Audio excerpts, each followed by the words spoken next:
All right, welcome in, welcome in. You are here for a free webinar with Healing Equity United, and we're here to talk about diversity, equity, inclusion, belonging assessments. We'd like to start off today by acknowledging the Indigenous peoples of the lands that we're on.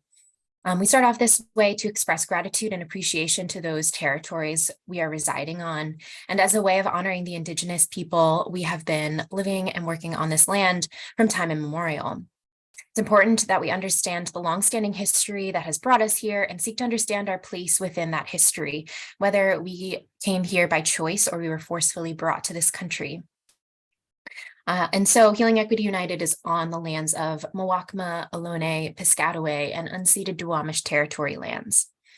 It's critical that we take a moment to recognize the historic discrimination and violence inflicted upon Indigenous peoples in the Americas, including their forced removal from ancestral lands and the deliberate and systemic destruction of their communities and culture, which still happens today. Over 100 million Indigenous peoples were slaughtered in the Western Hemisphere over the past 500 years. Today, there are only 6.8 million Indigenous folks left in the US. Please join us in a moment of reflection to acknowledge the harms and mistakes of the past and present, and to consider how we are and can each in our own way try to move forward to dismantle the continued oppression of Indigenous communities. We encourage you to look at the land that you're on. We'll drop a link into the chat in a moment, to educate yourself about communities native to your land, share your learnings with others, and take action to support local Indigenous communities when you can. We also invite you now, if you do know the lands that you're on, to acknowledge those by entering the name of the lands in the chat. And if you need some support in finding that land, we will drop a link.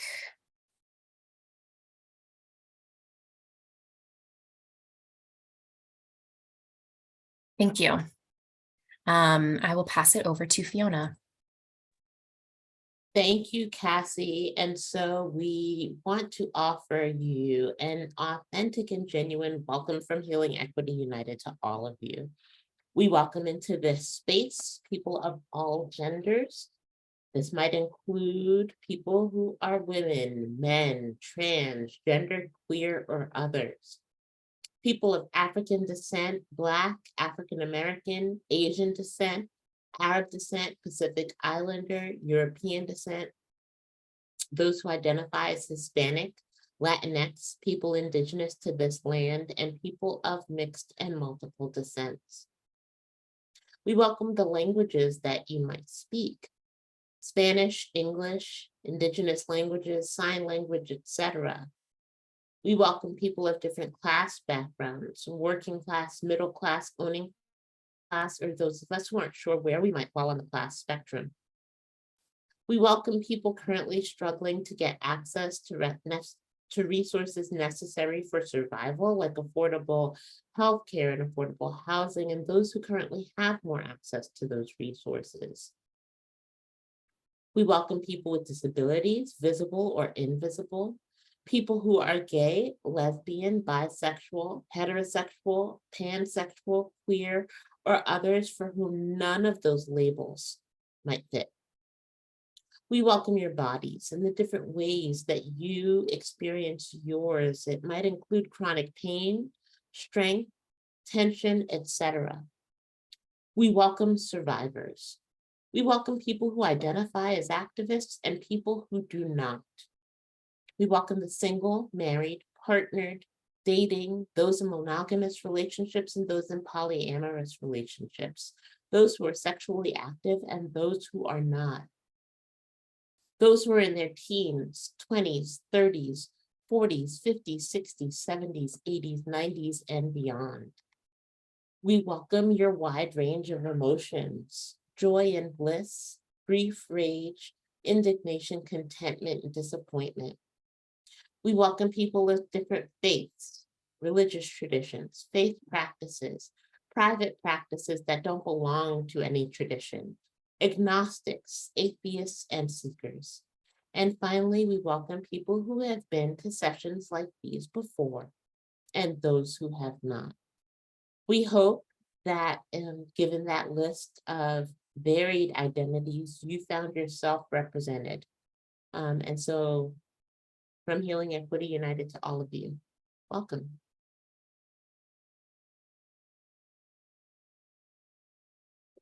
Thanks, Fiona. We'd also like to take some time to acknowledge that the month of April is National Arab American Heritage Month. And this is to celebrate the history, achievements, and contributions of the Arab American community.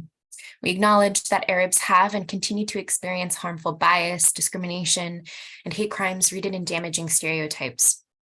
For example, being seen as terrorists, killers, or women and femfolk covering their heads and being seen as suppressed. We encourage you to learn more about Arabs and Arab American history by visiting Arab American Foundation or Arab American Institute, and interrupt harmful stereotypes if they come up in the spaces that you occupy. And we will drop that link into those links into the chat so that you can do some further education. Fiona, I'll pass it over to you. My name is Fiona Oliphant. I'm not going to bore you with my resume, but I'll tell you just some of the identities that I bring into this space and that impact how I move through society. I'm a first-generation Jamaican American. Folks in my family range from being completely undocumented to being naturalized citizens. And so the oppression that immigrants, particularly those without documentation, face was a very real and lived experience that I had to navigate along with my family members. Having said that, I'm a US citizen, and I was born in the South Bronx of New York City. And being a citizen is a privileged identity. Then I have to ask myself how I might be in solidarity with immigrant communities. I'm an attorney, and even though I don't practice currently, I have to recognize that being able to say that I'm an attorney grants my voice and perspectives a bit more credibility and value in some spaces than they would alternatively have. You'll see the Big Apple. Again, I said I was from the South Bronx in New York City. It's a community that's primarily Black and brown, has higher rates of poverty, drug use, crime, and higher rates of love and support. And last but not least, for these purposes, I am married to a cisgender white male who is an immigrant from Europe. And we talk about the fact that his immigration story significantly differs from that of everybody else in my family. We have 3 children who are biracial, half Black, half white. My eldest identifies as a Black woman with a white father because that most aptly captures her lived experience in this society. So hi everyone, my name is Jess, she, series pronouns. I identify as a first-generation immigrant who was born in a British colony called Hong Kong. My parents and I immigrated to New York City when I was 4 years old. They didn't speak any English, they didn't have anything beyond a 3rd grade education, and they worked blue-collar jobs. So my mom was a seamstress in the garment factories in Manhattan, and my dad worked overnights cleaning the commercial kitchens of restaurants. I took ESL in elementary school, and as soon as I learned enough English, I became the de facto interpreter for both of my parents, which is something that I still do today. You know, being bilingual is an identity that's rooted in privilege, but as a kid, I didn't think of it as that. Currently, I live in Oakland, California, and you know, when I moved from New York to Oakland, I felt my privilege as an Asian American increased solely because we have more Asian Americans in the Bay Area. I live here with my partner, who identifies as a cisgender 2nd-generation Asian man who grew up in an upper-class neighborhood. We have a lot of conversations about socioeconomic class and immigration.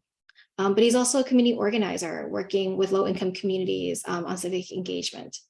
We have 2 dogs. So Hanson, who's pictured above, is my service animal because I live with an invisible disability, even though a lot of people don't really know that because I'm high functioning, and that can be an identity rooted in privilege or oppression, depending on the spaces that I'm in. Kobe, who's pictured at the bottom, is my pandemic puppy, and I'm really hoping that he does not speak during the time that we are here because he really loves the sound of his voice.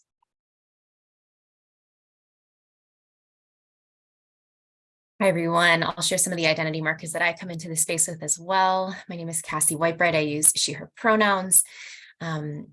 I identify as second-generation Chinese American. I also identify as mixed race or biracial, as I have a white father. I was born in the wonderful state of New Jersey, though I call the city of Philadelphia home. I identify as a first-gen college student, and I started my career as an educator. And so I identify as an educator through and through. I was a middle school science teacher in Philly. I currently, though, live in Seattle, Washington with my partner who's pictured there, who works on the issue of homelessness within Seattle, and our dog, Otis, who's also pictured there.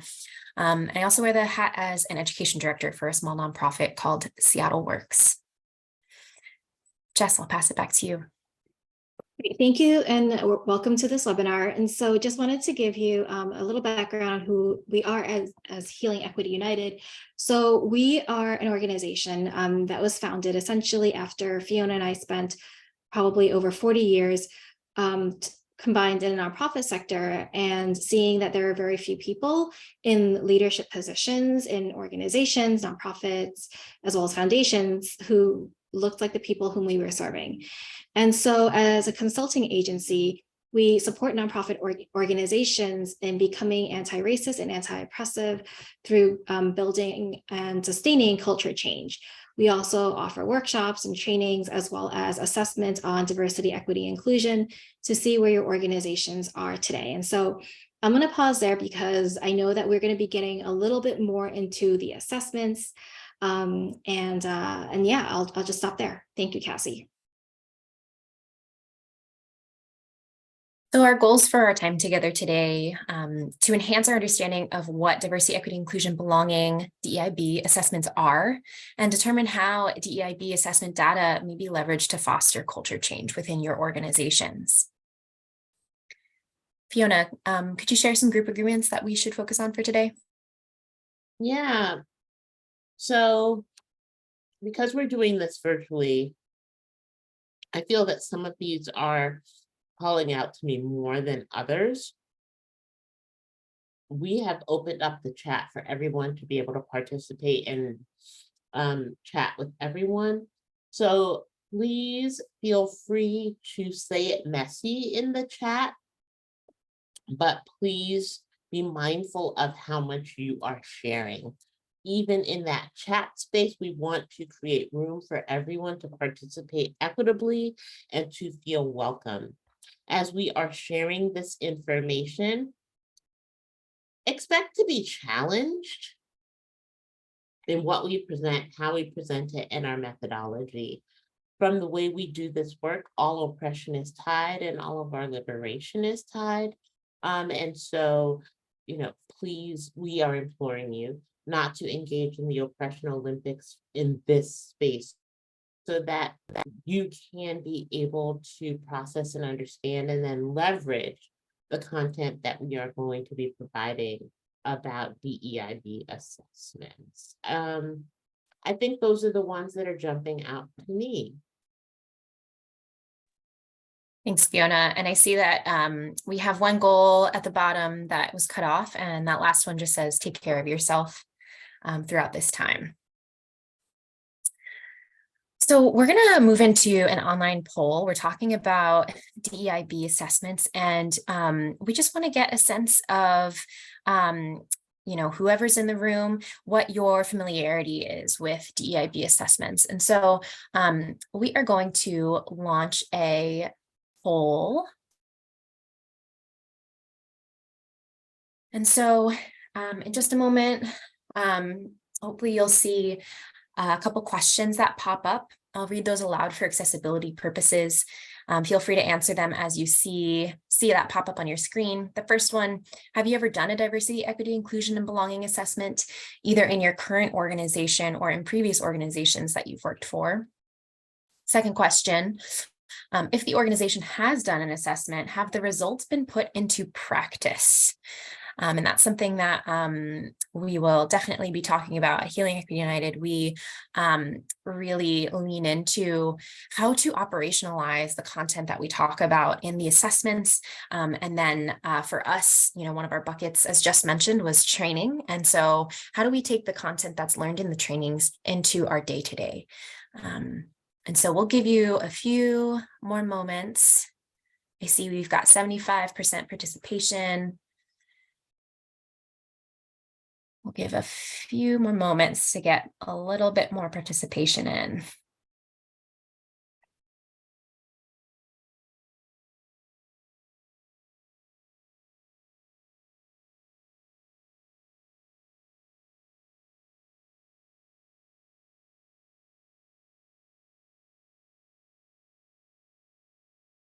All right, last call for anyone who hasn't answered those 2 poll questions. I see we've got 82% in. All right, so let's see what we got here. I'm going to share the results.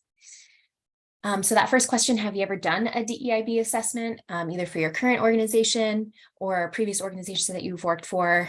About 60% said yes, about 40% no, and a few folks don't know if their organizations have participated in an DEIB assessment.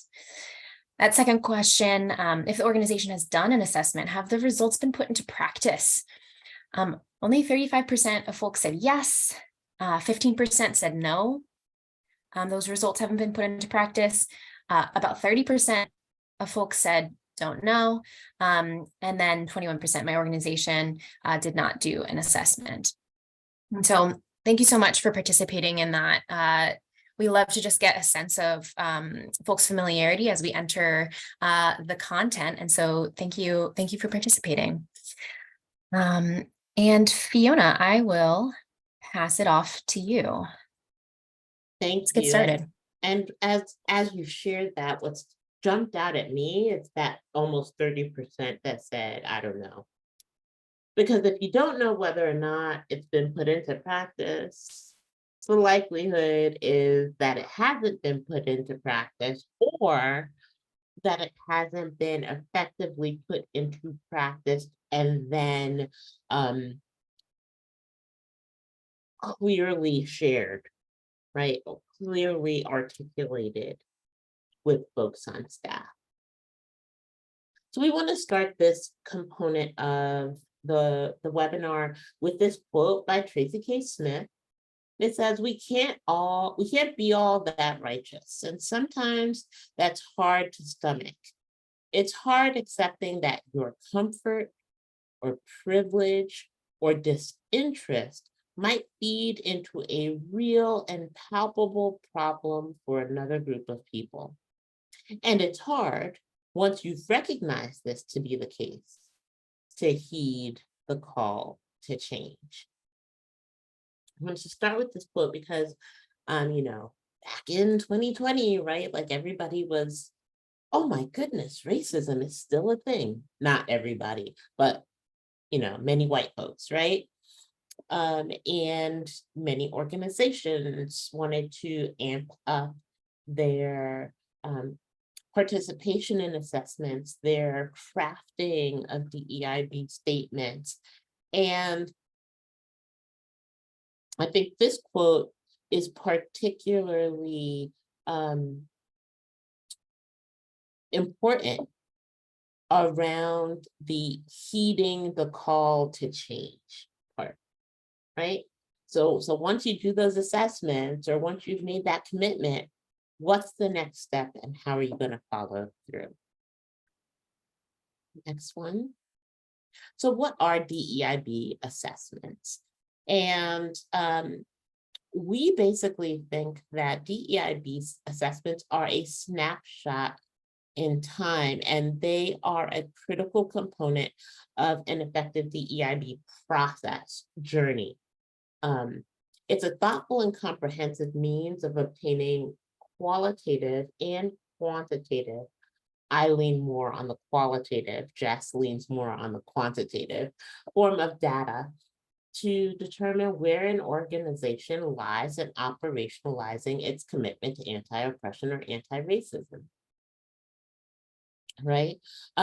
We know that what goes unseen usually goes unaddressed. And so if we don't take time to get this snapshot, any subsequent actions are really like fumbling in the dark, they are disjointed efforts that aren't really rooted in the same foundation, and that possibly don't create the change that we want to see or need to see.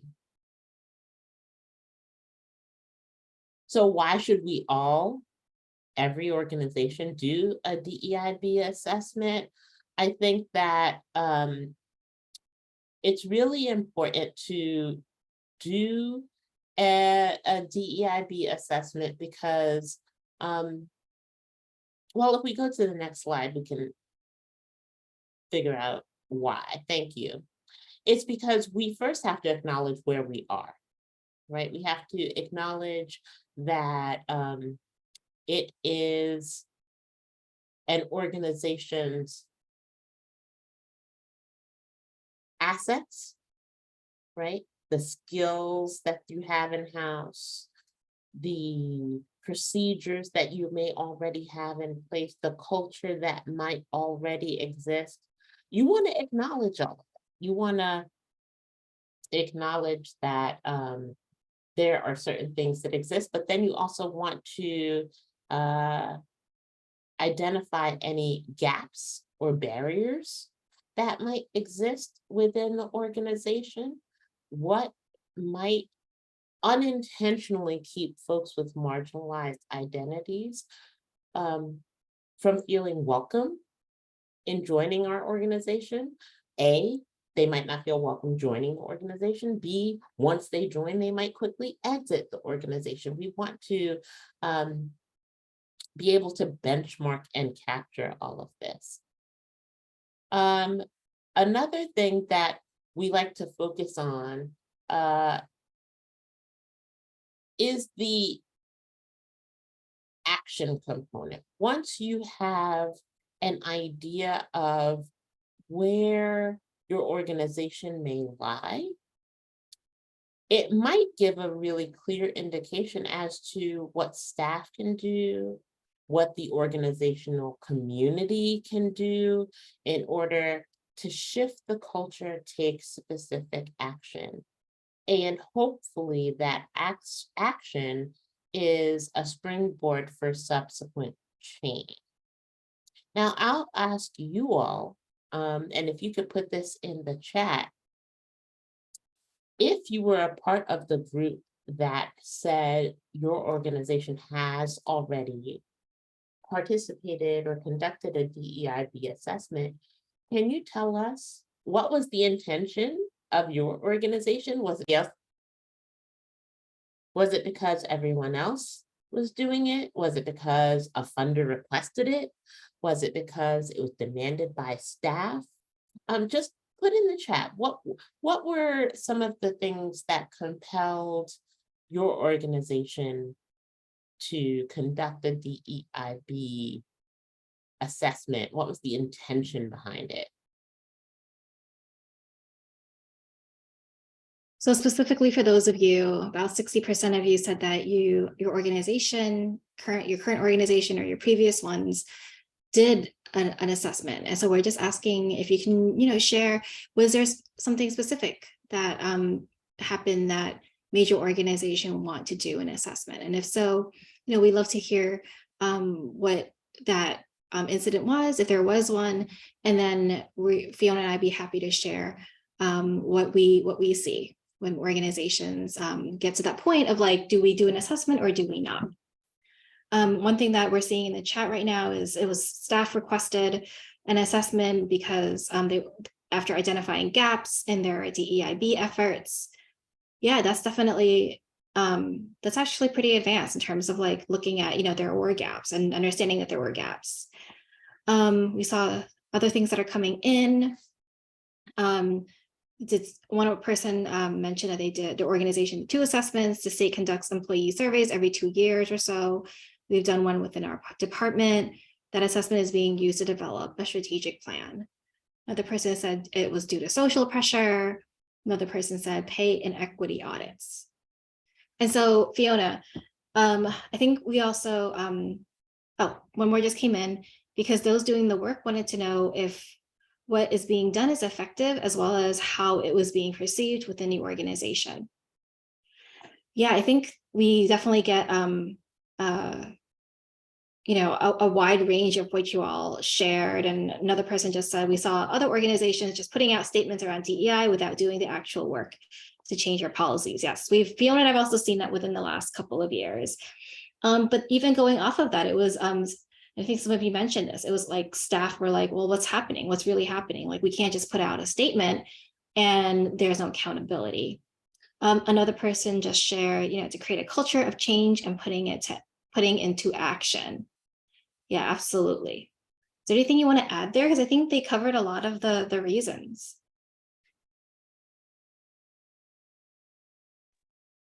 And then one more that just came in, it feels like diversity, equity, inclusion, and justice became a centered focus after George Floyd and growing tension of cultural insensitivities and lack of knowledge.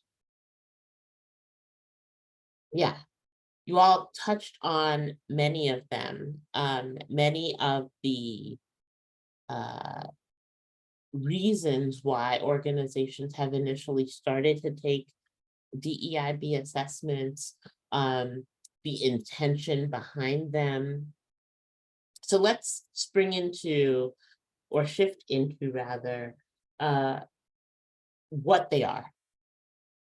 So I will say that from the perspective of how we do our work at Healing Equity United, we run organizational assessments in conjunction with individual assessments.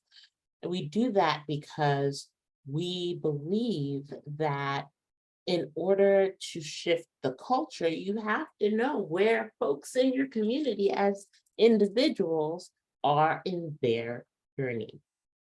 Having said that, we're going to start with the organizational assessments first, but what the components are, what they entail, and then we'll shift to the individual assessments, and what those entail as well.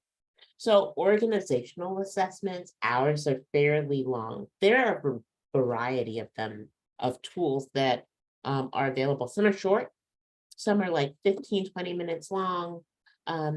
Some have only 10 questions, some are assessments that you can conduct on your own without an outside person to navigate the space and hold the space for you and analyze the data. Ours is rather robust. It takes approximately 45 minutes, and it is so robust because we include these varied pieces that we think it's really important to ascertain when you're trying to shift your culture. One is culture in general. So, for example, do people feel comfortable having conversations, nuanced, in-depth conversations around race and equity? Or is it something that should be, avoided at all costs? Or is it something that is discussed once per quarter in a very isolated, protected way? Or is it something that, everybody's, they're comfortable with the language, they understand the vocabulary, they hold each other accountable? Like, what kind of culture is it? Is time always determined to be something that there isn't enough of so that you can't address issues of equity and anti-oppression? What about your policies? Does the employee handbook have a DEI? Is it written and constructed with a DEIB lens? Paid time off, does that have an equity and anti-oppressive lens applied to it? Or does it primarily benefit folks with certain identities, right? What about your programs and the way you run and administer your programs? Are they informed by the community that you serve? Are there effective feedback mechanisms? Are there effective ways to solicit the community's desires preferences and priorities in the formation of your programs, right? What about your board of directors? That's a no-brainer for me. Does your board of directors reflect the community that you serve? Many of these assessments can stop and start right there. What about the financial resources? Are we allocating sufficient funding to effectively implementing change, to effectively empowering and educating all of our community members? And when I say community members, I'm talking internally about how to do this, how to have these conversations, how to be in community with each other, how to process our own internalized oppression. And what does accountability look like? So those are some of the components of our organizational assessments and organizational assessments in general. Some of the questions include, do people in leadership positions participate in and support discussions of power and oppression?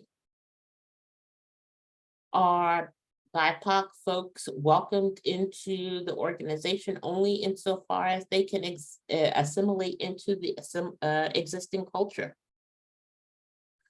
It's a baseline question, but does your organization have a written anti-oppression or racial equity plan with clear actions, timelines, people responsible for each action, indicators of progress, processes for monitoring and evaluating what quote unquote success might look like? Right, so those are just some of the components of an organizational assessment.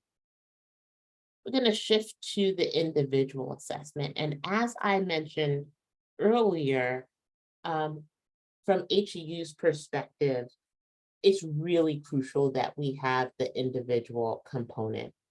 Most DEIB assessments do not include the individual component, but we do because we think that staff and our volunteers are the most valued resource of any organization. It's what helps to make the organization run. And so it's really imperative that we know where staff are, where volunteers are, and their individual DEIB journeys. Once we have that information and that knowledge, then we can create programs that appropriately support our staff, our volunteers, our board members, right? What kind of training might they need? What kind of resources might they need? These individual assessments are typically done by everybody in the community. We ask all staff, as many volunteers as feasible, and all board members to take these. And then you can support where they might need some reinforcements, right? Like if you determine that not everybody is using the same language or has the same understanding of certain terms, then you know that any training that you might implement has to start at a more foundational 101 level, right?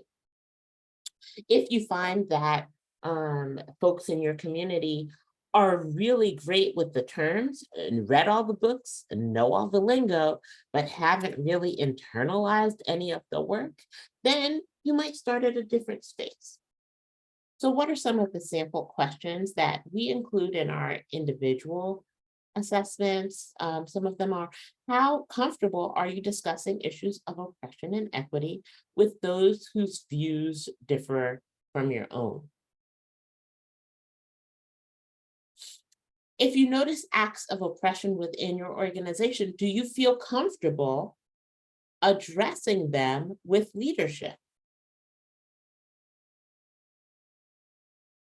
This one, I love the responses that we get to this one.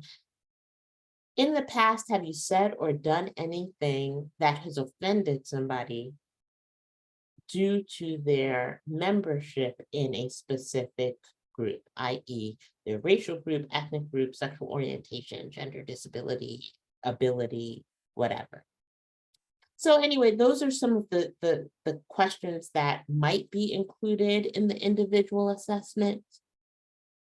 You'll see that they also capture some of the same elements in terms of the culture of the organization, how individuals perceive the culture of the organization, how individuals might be impacted by some of the existing policies, and what accountability might look like for individuals. I'm going to pause there so that Jess can take it away.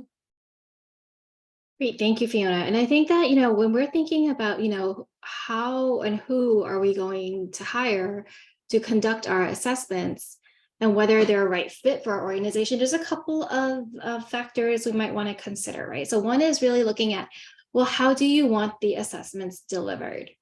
And, I think one of the things to really think about there is it, virtual, in person, or is it survey versus in person, one-on-one versus focus groups, or all of the above?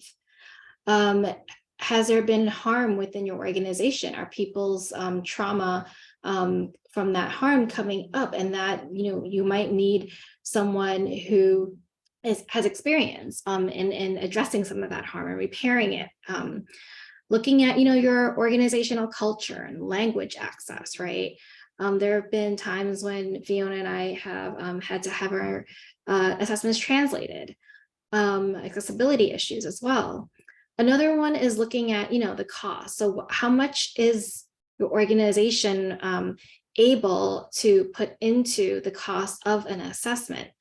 Because that's something that's really important to think about, and that might be something that, we know that assessments are not cheap for organizations. And some of the conversations that Fiona and I have had is, well, how might you break it over, 2 fiscal years?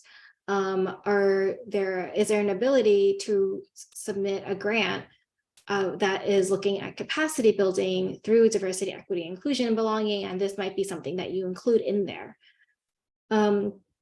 The other thing is, there are benefits to having a third party do it versus having it done internally, not housing it within human resources / people and culture. One of the reasons that we highlight that specifically is in order to prevent a huge amount of bias from impacting the responses. Another thing to really look at is your organization focusing on anti-oppression, anti-racism, or some other ism? And are the folks that you're looking at to conduct the assessment, are they able to distinguish a difference, or are they leaning more towards one or the other? Who does your organization serve?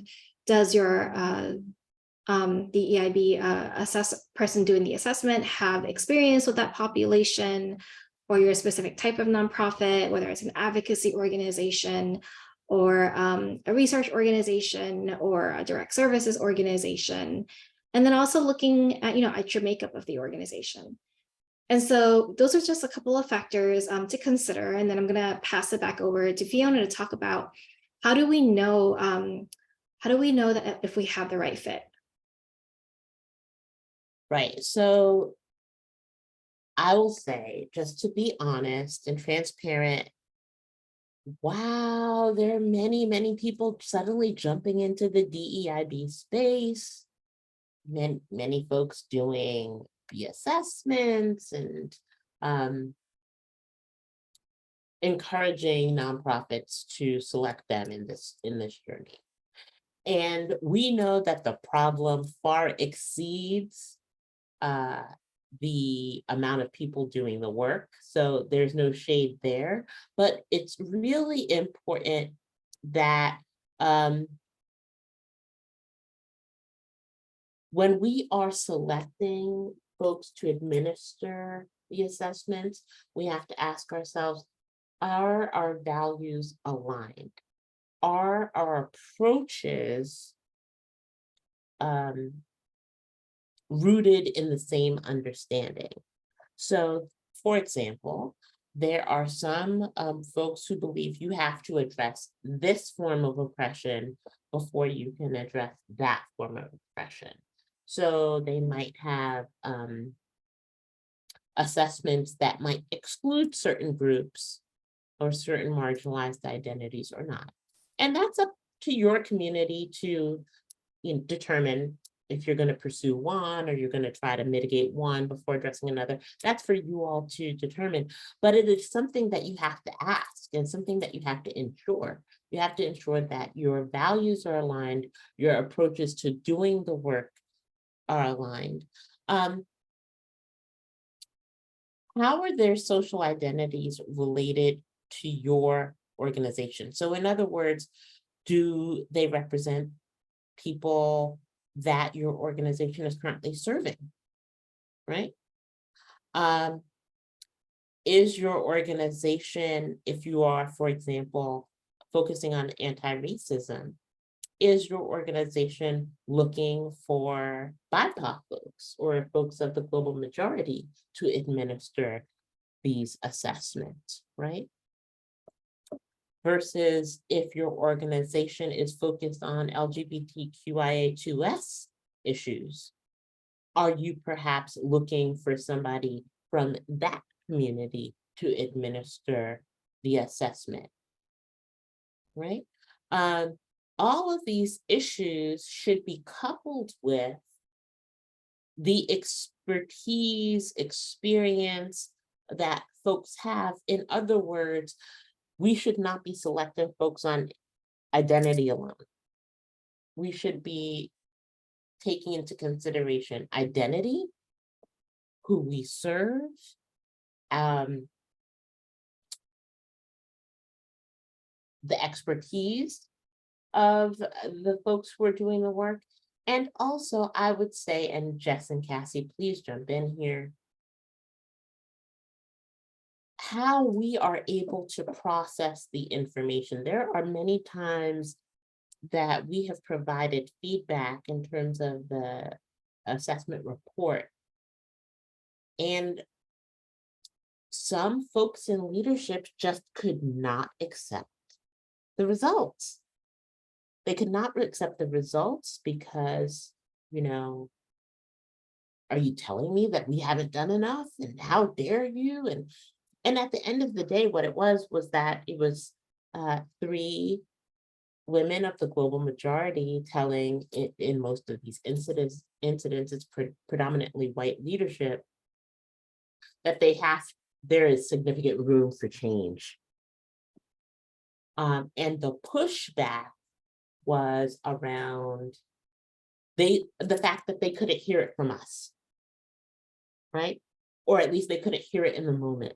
There's some of them that have come back later and like, what you shared 2 months ago, yeah, we weren't able to hear it then, but we're able to hear it now, right? And so those are all of the things that you all should be determining internally. Like, is this the right time for us? Can we hear this information? Can we hear this information from these people? And what kind of internal work your organization needs to do in order to really engage and benefit from bringing on these consultants to do the work. Cassie or Jess, is there anything you would add to what I've shared in this regard? No? Okay. All right. So in terms of interviewing, hiring, you want to ask what the assessment process looks like. So for example, who should be engaged in determining the scope of the assessment? Is it going to be one representative from your organization, or do they like to have a group of people who are going to participate in crafting the assessment?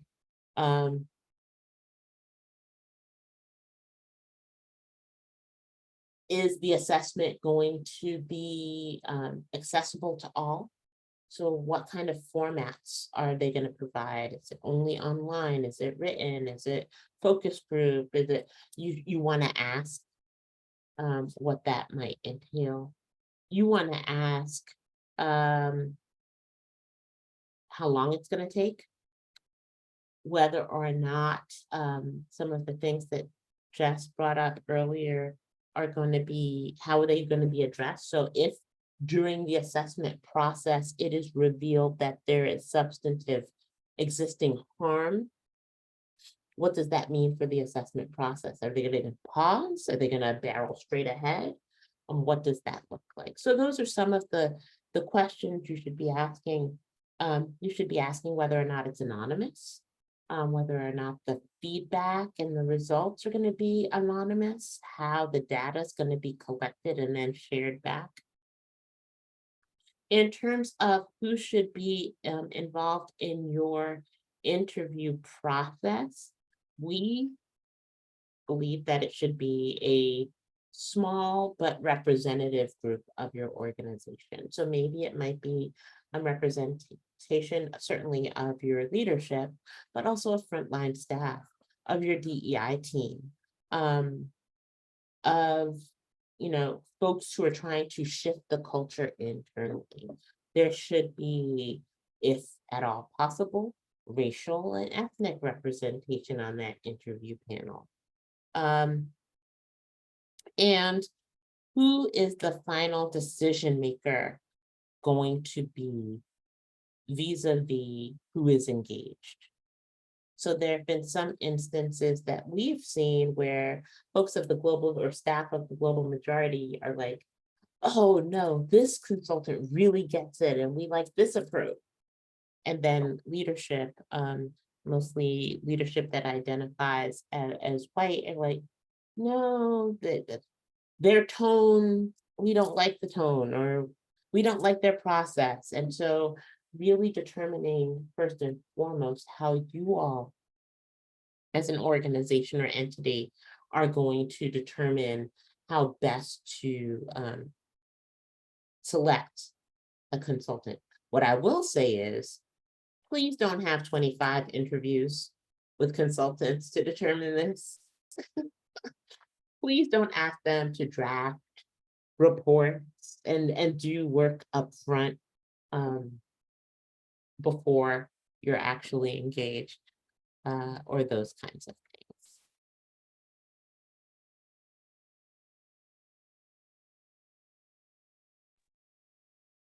I see we have some questions coming into the chat. I think we'll segue now into the Q&A portion. And so if you have questions, please continue to add those in. I'm going to start with this one. This person asked, do you work with both organizational leaders as well as diversity, equity, access, inclusion groups? And how do you address an imbalance of power between organizational leaders who work with the consultant and the staff in each groups? Many of which have been formed more recently. So I'll answer the first question, and then Fiona, if you want to answer the second part of that question. So yes, we do work with we work with the whole organization in our assessments.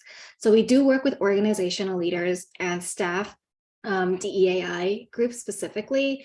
One of the questions that we would have is really like, what does a DEAI group do, and what is their power within the organization? So yes, Fiona, do you want to answer the second part of that question about addressing an imbalance of power? Well, that's a part, at least I'm going to be transparent with you. As consultants doing the work, we also are interviewing our potential clients. And if we determine that there isn't a true commitment to creating a more equitable culture and shifting, then we're probably not going to accept an engagement. And so some of the things that we are looking for are organizational leaders who are committed to power sharing, and that has a variety of that looks a lot of different ways, but who are committed to hearing from staff of different backgrounds and different identities, of really being intentional about addressing their concerns, are really intentional about mitigating power imbalances as much as possible in the process. Of course, you're still going to have a board of directors that they have fiduciary duties, right? But for example, understanding that sometimes the organizational leaders might have a different understanding of how things are operating within the organization than frontline staff. Like, we do a lot of pre-work before we even get into the assessments themselves in terms of getting folks to be able to distinguish, to identify how those power imbalances show up. Cassie, am I missing anything? Would you add anything to that? No, I think y'all covered it pretty well. I think just again, and I know you mentioned this earlier, I think it was actually Jess and Fiona, you might have both said this, but just the benefit of having that third party be the one to name, hey, this is a power dynamic that we're noticing. Sometimes it can be really difficult. I know in my work in the nonprofit sector, have been a part of the DEI or DEAI committee and tried to name, hey, this power dynamic is coming up. We have this committee, but we're not able to change anything, and leadership not being able to hear that. And so sometimes it's really helpful to, again, have that third party be like, yes, this is something that we're noticing. Thank you for answering that question. Let's move on to, there's one other one. This person asked, will we dive into specific assessments we can use for individuals and organizationally? And I'll pull up the slides that we had for organizational and individual assessments again. And yeah, just Fiona, how would you like to answer this one? So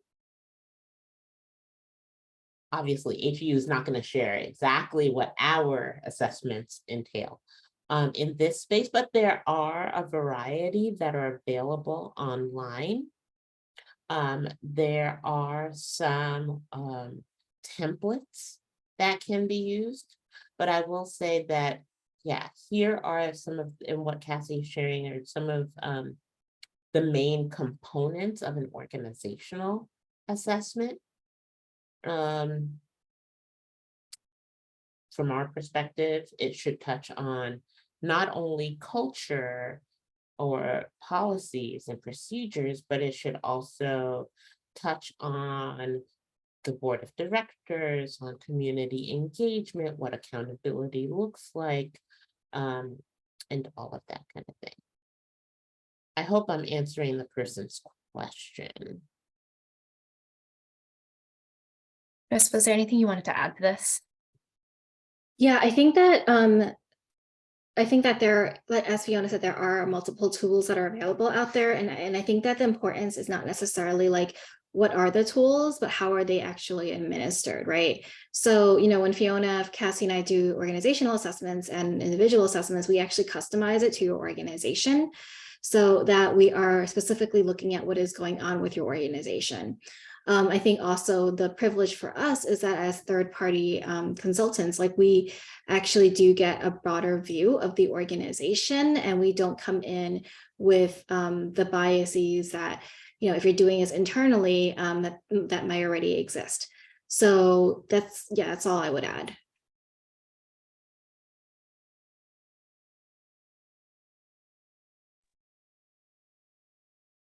Thank you both of you for answering that. And hopefully that answered that question that was in the chat. If there are any other questions, feel free to add those into the Q&A. I'm going to just read a quote that can kind of start to close us out for our time together. So give me a moment and I will share my screen. All right. So this quote is from Paul Cavell, and it states, "Sometimes change comes not in the first round, but at the second, third, or fourth. Change starts with one person questioning, challenging, speaking up, and doing something to make a difference. We can each make a difference because each of us is already part of the community where racism exists and thrives. And so, at Healing Equity United, something that we talk about often, our organizations are made up of individuals, right? And so it takes everybody engaging in this work. And that's part of the reason why we find that, as Fiona mentioned, that individual assessment portion so crucial that sometimes other consultants or other, assessment opportunities leave out, right? And so I don't think I see any other questions that came through the Q&A. Oh, maybe one more. All right. So we just had one more question come through. This person asked, if you are a part of a DEIB committee working with a consultant, what question would you insist on being included in an organizational assessment surveying all employees on the cultural climate?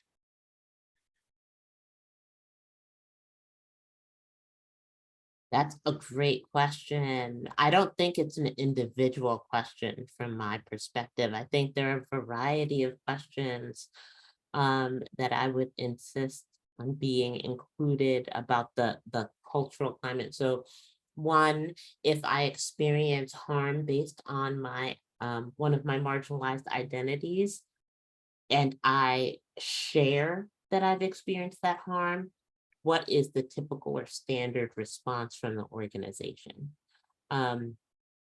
Is there some kind of internal infrastructure or designated folks who can both support me and hold whoever caused the harm responsible and accountable? I would ask questions around whether or not people feel comfortable having general conversations around the impact of systemic oppression and how they show up in the organization, or whether or not there's a lot of defensiveness and lifting up of the right to comfort. Like, as long as you don't discuss racism, it doesn't show up in our organization. Like, I would ask for those kinds of questions. What about you, Cassie or Jess? I would actually look at power dynamics generally and how that shows up within an organization, not just in terms of positional power, but social identity power, and then power within and in between different committees and groups, such as the DEIB group, and what does that look like with like a management team. I would actually be asking questions around that. Thanks both of you for those answers. And yeah, I think just to tie that in, one thing that stands out for me that ties what both of y'all said together is how feedback is accepted, or how feedback is openly or not openly given. Is feedback something that can only be given from top down, or is leadership open to hearing and implementing on feedback that's shared with them? Thank you so much for that question. And thank you all for being here today. Thank you so much for taking the time to attend this webinar. We have our information up on the screen here. If you have any follow-up questions or are thinking about whether or not, DEIB assessment might be something for you, feel free to reach out to us over email. Justin or Fiona, anything else to help us close out? Yeah, I would just say A, thank you for joining us, but also B, if your organization is really seeking to advance its commitment, its basic statement that's listed on the website, I strongly encourage you to have an organizational and individual assessment done. It does not have to be with Healing Equity United, although that would be great, just to have it done in order to advance the work and really create sustained culture change. Again, what you don't see, you can't change. Thanks for adding that in, Fiona. And thank you all for being here today. We hope you have a great rest of your days. Take care. Bye.